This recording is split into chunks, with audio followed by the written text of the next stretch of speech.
अरे सुमित, जैसे ही घर से बाहर ऑफिस के लिए निकला तो कुछ दूरी पर उसे एक रिश्तेदार मिल गया। अरे सुमित, तुम अभी तक यहीं हो? तुम्हारी माँ का देहांत हुए 5 दिन हो गए तो और तुम अभी तक यहीं घूम रहे हो? रिश्तेदार के मुंह से ये सुनकर सुमित हैरान रह गया। ये आप क्या बोल रहे हो मौसा जी? कहते हुए सुमित ने शक पकाकर नजरें झुका ली तो रिश्तेदार हैरानी से उसे घूरते हुए बोला, तो क्या तुम्हें अभी तक समाचार नहीं मिला? नहीं, हमें तो कोई खबर नहीं मिली, सुमित ने बेशर्मी से कहा। तो रिश्तेदार मन ही मन बुदबुदाया, अजीब बात है, सगी माँ का देहांत हुआ और बेटों को खबर ही नहीं। बुदबुदाते हुए वो वहाँ से आगे निकल गए तो सुमित कुछ पल के लिए भूत बना खड़ा रहा। उसे अभी भी विश्वास नहीं हो रहा था कि उसकी माँ इस दुनिया में नहीं रही। वो ये सोच ही रहा था कि तभी पीछे से एक कार ने हॉर्न दिया तो विचारों के भंवर से बाहर निकलकर सुमित ने बाइक स्टार्ट की और उदास मन से वापस अपने घर की तरफ मुड़ गया। घर पहुंचा तो अचानक उसे घर वापस आया देखकर उसकी पत्नी रचना घबरा उठी और उसे पानी का गिलास हाथ में थमाकर चिंतित स्वर में पूछने लगी, क्या क्या हुआ जी? तबीयत तो ठीक है ना आपकी? ऑफिस से इतनी जल्दी वापस कैसे लौट आए? रचना मान नहीं रही। सुमित का गला सूख गया।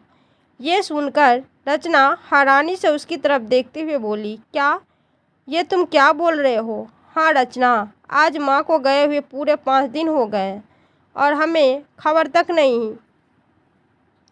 ये सुनकर तो रचना एकदम से चौंक गई। क्या ये कैसे हो सकता है? किसने कहा आपसे? उसने चौंकते हुए कहा। तो सुमित बोला, हमारी एक रिश्तेदार में मौसा जी है, वो यहाँ किसी काम से आए थे। ऑफिस जाते समय मुझे अचानक रास्ते में मिल गए तो उन्होंने ही बताया था। मगर सुमित, अजीब बात है, आपकी माँ का ही देहांत हो गया और आपको ही खबर नहीं। बड़े भैया का भी फ़ोन नहीं आया, क्या उन्हें भी खबर नहीं मिली होगी? रचना ने हिचकिचाते हुए कहा। लगता तो यही है, रचना कहते हुए सुमित ने भारी मन से फ़ोन उठाकर अपने भाई सुमित के पास फ़ोन मिलाया और उसे सारी घटना के बारे में बताया। तो ये खबर सुनकर अमित को भी बेहद हैरानी हुई। कमाल है, छोटे, इस बात की सूचना हमें क्यों नहीं दी गई? आजकल तो हर गांव में एसडीटी की सुविधा उपलब्ध है। कहीं मौसा जी को गलत खबर तो नहीं मिली है? अमित ने हैरानी से कहा। तो सुमित बोला, नहीं भैया, मौसा जी को अपने गांव के यहाँ से किसी जानकार आदमी का फ़ोन आया था। मौसा जी के बेटे की शादी 5 दिन पहले ही हुई थी, इसलिए वो दाह संस्कार में नहीं जा पाए। कह रहे थे अब 11वें पर जाएंगे। मुझे तो अभी भी विश्वास नहीं हो रहा, हमारी माँ का देहांत हुआ और हम दोनों बेटों को ही खबर नहीं मिली। तुमने गांव फ़ोन लगाकर पूछा किसी को? नहीं भैया, अब किससे बात करें? लोग क्या सोचेंगे? इनकी माँ का देहांत हो गया और बेटों को पता भी नहीं, वो भी उल्टा हम पर ही हंसेंगे, सुमित ने कहा। तो सुमित बोला, फिर कैसे जाने कि ये खबर सही है या नहीं? दीदी को फ़ोन लगाकर पूछेंगे तो वो भी हम पर ही भड़क उठेगी। हाँ भैया, लेकिन हम दीदी से दूसरे तरीके से पूछते हैं। मेरे पास एक नया नंबर है जो दीदी के पास नहीं है। इतना कहकर सुमित ने फ़ोन रख दिया और फिर अपनी पत्नी रचना को कुछ समझाते हुए अपनी बहन शिवानी के पास फ़ोन मिलाकर उसे दे दिया। उधर से किसी के फ़ोन उठाने पर रचना ने पूछा, हेलो, शिमलापुर वाली शिवानी है क्या? मैं उनकी सहेली पुनीता बोल रही हूँ। यहाँ आई थी तो सोचा उससे मिलकर चलूँ, ज़रा उससे मेरी बात करा दीजिए। तो उधर की आवाज़ सुनकर रचना ने नाटक करते हुए कहा, क्या? कब? ओ अच्छा। ये कहते हुए रचना ने फ़ोन रख दिया। तो सुमित बिना बताए ही सब कुछ समझ गया। वो शर्ट पकड़कर बैठ गया। खबर सच्ची थी, मगर उन्हें क्यों नहीं मिली? सब रिश्तेदार को मिल गई, सिर्फ उन्हें ही नहीं दी गई। दाह संस्कार के समय सारे रिश्तेदार आए होंगे। उस दिन भी दोनों बेटों को जब नदारत पाया होगा तो कितना भला बुरा कहा होगा। हमें अपने आप को अपमानित महसूस करते हुए सुमित की गर्दन झुक सी गई। उसने अमित को फ़ोन से खबर कर दी और खुद भी गांव जाने की तैयारी में जुट गया। 2 घंटे बाद की ट्रेन थी। 8 घंटे का सफ़र था। रास्ते भर सुमित इसी उधेड़बुन में लगा रहा। तभी सीट पर बेचैनी से इधर उधर करवट बदल रही रचना ने मुंह बनाते हुए अपनी आशंकाएं जताई। मुझे तो गहरी साजिश लगती है। सुमित, कैसी साजिश? मैं कुछ समझा नहीं। सुमित ने उसकी तरफ देखते हुए कहा। तो रचना बेशर्मी से बोली, अरे माँ जी के गहने हड़पने की साजिश? सीधी सी बात है, हम सब पहले पहुंच गए होते तो माँ जी के गहने हम दोनों बहुएं में बंटते, लेकिन हमारे न पहुंचने पर अब कर लिए होंगे तुम्हारी बहन ने अपने कब्जे में। कहते हुए रचना का चेहरा क्रोध से भर गया, लेकिन सुमित ने उसकी बात का कोई जवाब नहीं दिया और सर झुकाए विचारों के भंवर में डूबता रहा। अगले दिन सुबह 10 बजे के लगभग दोनों गांव पहुंचे तो पिताजी बाहर बैठकर एक कोने में उदास गमगीन बैठे थे। सामने रिश्तेदार भी उदास बैठे थे। रिक्शे से उतरकर सुमित ने सूटकेस एक तरफ रखा और पिताजी के गोद में मुंह छुपाकर जोर जोर से रोने लगा। कैसे हो गया ये सब पिताजी? हमें खबर तक नहीं मिल पाई। बेटे की बात सुनकर भी पिताजी ने कोई जवाब नहीं दिया। दीवार से सिर टिकाए आंखें मूंदे उदास मन से चुपचाप बैठे रहे। उनके झुर्रीदार चेहरे पर दर्द की असंख्याएं लकीरें साफ दिख रही थी। उधर रचना रिक्शे से उतरकर अंदर वाले कमरे में जाकर अपने रोने धोने से पूरे घर को गुंजाने लगी। अपनी ननद शिवानी से लिपटकर फूट फूट कर रोने लगी।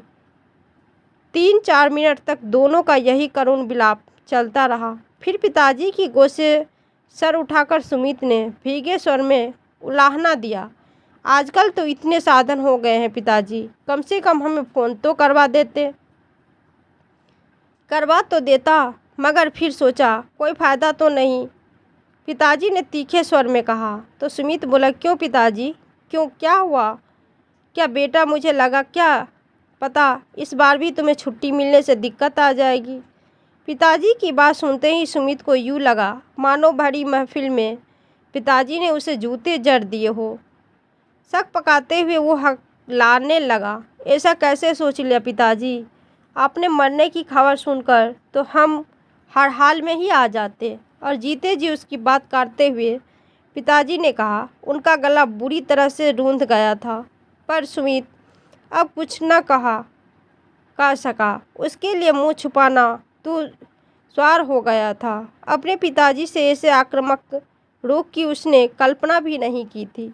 उन्होंने एक ही बार में उसका सारा जीवन चरित्र उधेड़ कर रख दिया था। वहाँ बैठे सारे रिश्तेदार होठों पर मुस्कान रोककर मन ही मन सुमित की हालत का आनंद ले रहे थे। अब सुमित के लिए वहाँ बैठना मुश्किल हो गया था, मगर उठकर जाता भी कहाँ, इसलिए वहीं बैठा रहा। तभी कुछ देर बाद ही सुमित का बड़ा भाई अमित भी अपनी पत्नी सविता के साथ आ गया। सविता रोती हुई अंदर चली गई और अमित वही पिता के गले से लिपटकर अपनी स्वर्गीय माँ को याद कर रोने लगा। उसका चेहरा आंसुओं से तर-बतर था। कुछ मिनट रोने के बाद उसने लेते हुए अपने पिता को उलाहना दिया। खबर तो करनी थी न पिताजी, हमें भी कैसे करता, उसकी भी बात काटकर पिताजी ने अपनी लाचारी बताते हुए कहा। मैं अकेला बूढ़ा दाह संस्कार का इंतजाम करता या तुम्हें फ़ोन करने जाता। किसी को भी कह देते पिताजी, ऐसे वक्त पर तो हर कोई मदद करने आ जाता है। सब कहने की बातें हैं बेटा। ठंडी सांस लेते हुए पिताजी ने सवालिया निगाहों से कहा। आज के ज़माने में लोगों को अपनों के लिए ही समय नहीं मिलता, तो परायों के लिए कौन खटता है। पिताजी की बात सुनकर अमित सकपका गया। वो समझ नहीं पा रहा था कि पिताजी वास्तव में ज़माने की शिकायत कर रहे हैं या बेटों पर कटाक्ष।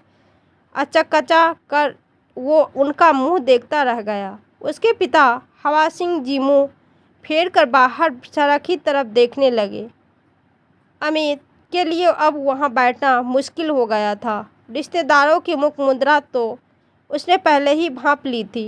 वो सब दबी छुपी व्यंग्यात्मक मुस्कानों से उसकी हालत का भी आनंद ले रहे थे। ये देख अमित के तन बदन में आग लग गई। मन तो किया कि पिताजी से अभी पूछे कि माँ के मरने के बाद इन सारे रिश्तेदारों को फ़ोन आपने ही किया होगा, इसी तरह हमें भी तो फ़ोन कर सकते थे, लेकिन वो सोचकर ही रह गया। उसकी पूछने की हिम्मत ही नहीं हुई। वहाँ अब उसका दम घुटने लगा था। इसलिए शिवानी दीदी से मिलने का बहाना बनाकर वो वहाँ से उठकर अंदर चला गया। तभी उसके पीछे पीछे ही सुमित भी उठकर चल दिया। अंदर जाकर देखा तो शिवानी दोनों बुआजियों के संग किसी काम में व्यस्त थी। शिवानी दीदी के हाथ में कोई लिस्ट थी और दोनों बुआ सामने रखा सामान उसके अनुसार मिला रही थी। रचना और सविता एक और उपेक्षित सी बैठी थी। कमरे में प्रवेश करते वक्त सुमित ने सोचा था कि शिवानी दीदी दोनों भाइयों को देखते ही दौड़ती हुई उनके गले से लिपटकर फूट-फूट कर रो पड़ेगी। फिर दोनों भाई उसे सांत्वना देंगे, लेकिन ऐसा कुछ भी नहीं हुआ। शिवानी ने एक पल के लिए उचकती सी नज़र उन पर डाली और पहले की तरह अपने काम में व्यस्त हो गई। दोनों बुआजियों ने भी शिवानी की तरफ ही व्यवहार किया। ये देखकर सुमित और अमित दोनों भाई कटकर रह गए। वो भी चुपचाप रचना और सविता के पास आकर बैठ गए। चारों को एक एक पल काटना वहाँ दुर्लभ हो रहा था। कुछ समय तक माँ के बारे में एक आध प्रश्न पूछते रहे। फिर नहाने धोने का बहाना बनाकर चारों वहाँ से भी उठ खड़े हुए। उनके जाने के बाद एक लंबी सांस लेकर शिवानी ने लिस्ट नीचे रख दी। उसका मन की याद में बुरी तरह से तड़प रहा था। 2 दिन पहले ही तो शिवानी अपनी माँ पिताजी से मिलकर गई थी। उस समय माँ बिल्कुल ठीक थी। शिवानी को याद आ रहा था कि किस तरह पिताजी ने रोते रोते उसे बताया था। दिन में माँ बिल्कुल ठीक थी, पर रात 12 बजे के लगभग अचानक ही माँ को घबराहट होने लगी। पिताजी डॉक्टर को बुलाने जाने लगे तो माँ ने कसकर उनका हाथ पकड़कर उन्हें रोक लिया। वो टूटे फूटे शब्दों में कुछ बड़बड़ा रही थी। शायद उन्हें आभास हो गया था कि उनके बिछड़ने का समय आ गया है। इसलिए वो नहीं चाहती थी कि अंत समय में जब प्राण निकले तो उनके पति भी उनके सामने न हो। उन्हें डर था कि कहीं पिताजी डॉक्टर को बुलाने गए और पीछे से उनके प्राण ना निकल जाए। इसीलिए बेवश होकर पिताजी को रुकना ही पड़ा। माँ के सांसें तेज चलने लगी थी और पिताजी बेबसी से अपनी जीवन संगिनी को मौत के मुंह में जाते हुए देख रहे थे। आंखों में आंसू लिए पिताजी सोचने लगे, भरा पूरा परिवार है, 2-2 कमाऊ बेटे बहुए पोते पोतिए हैं, मगर साथ रहने वाला कोई नहीं। काश इनमें से कोई भी एक यहाँ होता। भावुकता में उनकी आंखें छलछला हुई। कुछ पलों बाद उन्होंने अपने मन को स्थिर किया और भगवान जी की मूर्ति के पास रखे गंगाजल की शीशी और तुलसी उठाई। फिर तुलसी के पत्ते पत्नी के मुंह में रखकर चम्मच से उन्हें गंगाजल पिलाने लगे। अपने बेटों से एक बार मिलने की कसक उनके मन को अंतिम पलों तक चुभ ही रही थी। पिताजी ने पिछले महीने ही दोनों बेटों को फ़ोन किया था कि माँ उन्हें बहुत याद कर रही है, अपने बेटों से मिलना चाहती है, उन्हें देखना चाहती है, लेकिन बेटों को आने की फुर्सत ही नहीं मिली। अपने बेटों को देखने की आस मन में संजोए माँ लगभग कुछ पलों तक पिताजी की बाहों में ही हड़पती रही। अंतिम सांस निकलने से पहले उन्होंने हाथ बढ़ाकर पिताजी के चरणों को स्पर्श किया और सामने भगवान जी को निहार अपने पति के चेहरे पर नजरें स्थिर की और हाथ जोड़कर अपने प्राण त्याग दिए। स्तंभ पिताजी अपने जीवन संगिनी के बेजान शरीर को कलेजे से चिपकाए फूट फूट कर रो पड़े। जीवन भर जिसने हंसते हंसते बिना किसी शिकायत के पूरे संपूर्ण भाव से उनका साथ निभाया, आज वो जीवन भर के लिए उन्हें अकेला छोड़कर अंत में विलीन हो गई थी। ये सब देखकर पिताजी का कलेजा मुंह को आने लगा। आज वो अपने आप को बेहद अकेला महसूस कर रहे थे। इतना बड़ा घर है, 2-2 बेटे बहू पोते पोतिए सब थे, मगर उन्हें सहारा देने वाला कोई नहीं। लोगों को पैसे की कमी के कारण इलाज नहीं मिल पाता, पर यहाँ औलाद की विमुखता के कारण पैसा होने के बावजूद भी उनकी पत्नी को इलाज नहीं मिल पाया। माना कि मौत अटल रहती है, मगर कुछ हद तक तो उससे लड़ा जा सकता था। क्या फ़ायदा दो दो बेटों के होने का, इससे तो बिन बेटों के भले। ये सब सोचते हुए ऐसे ही बेहद मायूसी पलों में उन्होंने वो कठोर फैसला लिया। आंसू पोंछकर उन्होंने अपनी पत्नी के बेजान शरीर पर चादर ओढ़ा, गमले से 2 फूल तोड़कर उन पर चढ़ाए और दरवाज़ा खोलकर घर के बाहर निकल गए। गांव के सुनसान सड़क रात के सन्नाटे में सायसा कर रही थी। छड़ी टेकती हुई वो गांव के बाहर मौन रोड पर आ गए। वहाँ एक एसडीटी थी। एसडीटी का मालिक वहीं रहता था। वहाँ रहता भी था तो उन्होंने दरवाज़ा खटखटाकर उसे जगाया। उसके दरवाज़ा खोलते ही पिताजी ने सबसे पहले इस समय उसे जगाने के लिए माफ़ी मांगी और छोटी बुआ को फ़ोन लगाया। बुआ को उन्होंने सख्त ताकीद कर दी कि दोनों बेटों और उनके ससुराल को छोड़कर बाकी सब रिश्तेदार को खबर कर देना। ये सुनकर बुआ हैरान रह गई। क्या करे क्या नहीं, उन्हें कुछ समझ नहीं आ रहा था, लेकिन पिताजी ने कसम देकर उनका मुंह बंद कर दिया। फ़ोन कर पिताजी घर लौटे तो सूना घर उन्हें काटने को दौड़ रहा था। छोटी बुआ पासी गांव में रहती थी। आधे घंटे में फूआ जी के साथ बाइक से आ गई और रात आते ही पिताजी के गले लगकर फूट फूट कर रो पड़ी। पिताजी के मन का दर्द रोके नहीं रुक रहा था। वो भी बच्चों के सामने बिलखने लगे। छुटकी का एकदम अकेला रह गया हूँ। बुआ और फूट फूट कर सांत्वना देते हुए 2 घंटे बाद शिवानी भी अपने पति और बच्चों के संग आ गई। थोड़ी देर बाद बड़ी बुआ जी भी फूफा जी के संग आ गए। घर के कोहराम मच गया था। पिताजी के धीरज बांधते हुए सबने समझाया चाहा कि भाई साहब, अच्छा लगेगा क्या कि 2 बेटों के रहते हुए माँ की चिंता को कोई दूसरा अग्नि दे। उनकी बातें सुनकर पिताजी ने कहा, जीते जी क्या कम जला चुके हैं वो, इसीलिए अब मरने के बाद क्या फ़र्क पड़ता है कि कौन फूंक रहा है। उन्होंने 2 टूक शब्दों में जवाब देकर इनकार कर दिया। उनकी जीत के आगे सबको झुकना पड़ा। सुबह 8 बजे तक की रिश्तेदार भी आ गए थे। 10 बजे माँ का अंतिम यात्रा शुरू हुई। उन्हें मुखाग्नि पिताजी खुद ही, अरे क्या हुआ शिवानी, अपने भाइयों के बारे में सोच रही हो? छोटी बुआ की आवाज़ सुनकर शिवानी वर्तमान में लौटी। हाँ बुआ, देखो उस समय पिताजी ने कितने फ़ोन किए थे, लेकिन दोनों भाइयों के पास आने के लिए समय ही नहीं था और आज उलाहना दे रहे हैं कि हमें क्यों नहीं बताया। अरे जब बताया था तब कौन सा तुम मिलने के लिए आए थे? माँ की आंखें बेटों को देखने के लिए तरस गई थी। कहते कहते शिवानी का गला भर आया। उधर माँ को याद कर सुमित और अमित ने भी ठंडी सांस ली। शाम हो गई थी। गरुड़ पुराण का पाठ करने के लिए पंडित जी आ चुके थे। घर के परिजन रिश्तेदार बैठक और अंदरूनी कमरे में आकर बैठ गए। सुमित के एक कोने में जाकर सर झुकाकर बैठ गया। उसका मन बेहद अशांत था। दिमाग में सैकड़ों विचार के तूफान चल रहे थे। पिताजी के सिर्फ एक फैसले थे, निर्णय उसके और उसका भाई अमित के वजूद का एक एक दिन का था। दोनों को रिश्तेदार में कहीं मुंह दिखाना लायक नहीं छोड़ा था। सारे रिश्तेदार को मालूम हो चुका था। पिताजी ने खुद ही दोनों बेटों और उनके ससुराल वालों को ये खबर देने से मना कर दिया था। न कहते हुए भी वो सब समझ गए थे कि एक कमज़ोर ऐसा है, बूढ़े पिता ने ऐसा अनोखा फैसला क्यों लिया होगा। ये सोचकर ही दोनों भाइयों की गर्दन शर्मिंदगी से झुक गई। उनके सामने अभी एक भारी समस्या और भी माँ का 3 दिन बाद माँ के 12वीं पर फिर से सारे रिश्तेदार का जमावड़ा लगने वाला था। कैसे करेंगे वो सबका सामना, ये सोचकर ही दोनों भाइयों के प्राण निकलने जा रहे थे। रिवाज के मुताबिक उस दिन मृतक के बेटों को पगड़ी बांधनी है, लेकिन पिताजी ने इस रस्म के लिए भी साफ इनकार कर दिया। इसके बदले उन्होंने सत्यनारायण भगवान की कथा रखी थी।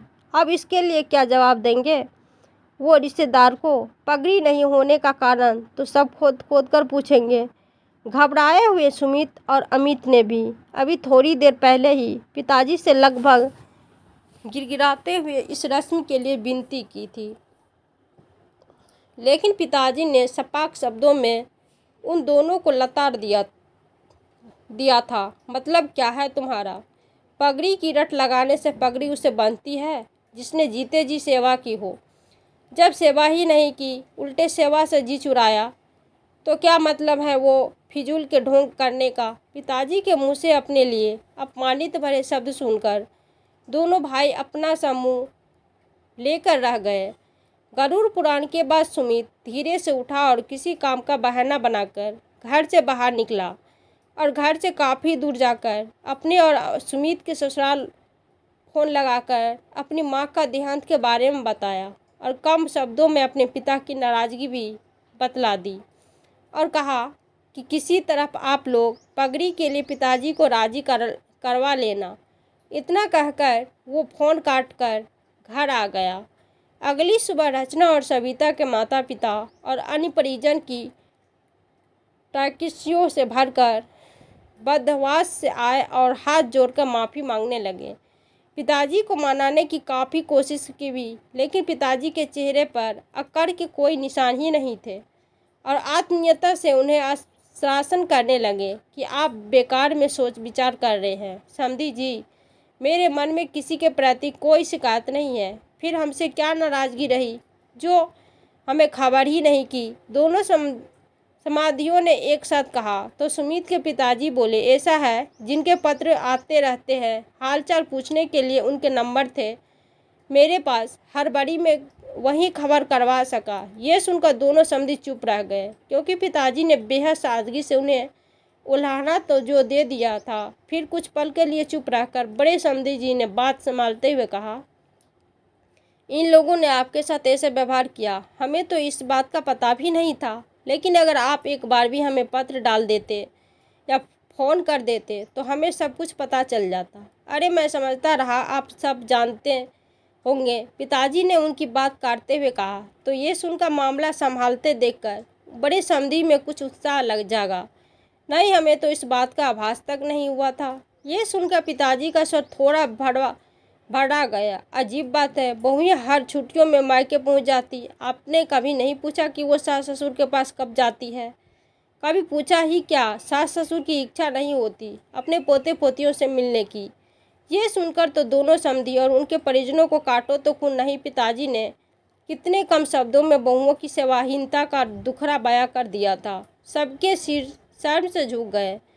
पिताजी की रौंदी आवाज़ अब थरथराने लगी कि उन्होंने कांपते आवाज़ों में कहा, समधी जी, बेटी से माँ बाप ये तो ज़रूर पूछ लेते हैं कि सास ससुर का व्यवहार कैसा है, लेकिन कभी ऐसा क्यों नहीं पूछते कि तुम्हारा व्यवहार अपने सास ससुर के प्रति कैसा है?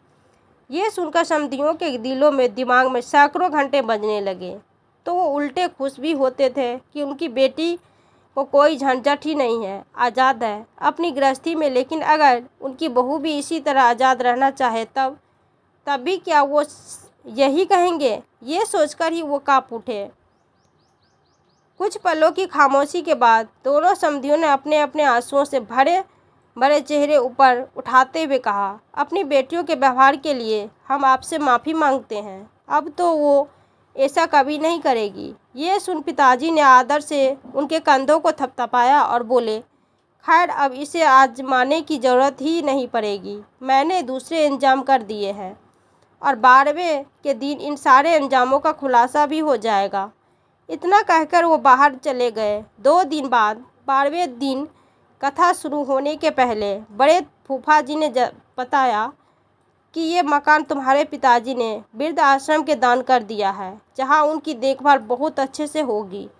ये सुनते ही दोनों बेटे और बहुएं शर्म से गड़ गए। अभी तक अपने बुरे व्यवहार से उन्होंने अपने माता पिता के जीवन में जो अंधेरा किया था, उसकी कालीमा कालिख बनकर उनके सुंदर चेहरे पर पुत गई थी। अब उनके पास पछताने के सिवा कुछ नहीं बचा था। दोनों भाई सर पर हाथ रखकर बैठे सोच रहे थे कि काश जब माँ बीमार हुई थी, अगर उस वक्त मिलने आ जाते तो आज ये मकान और जायदाद तो हाथ से नहीं जाती। लेकिन अब पछताने से क्या होए जब चिड़िया चुग गई खेत। तो दोस्तों, आपको ये कहानी कैसी लगी?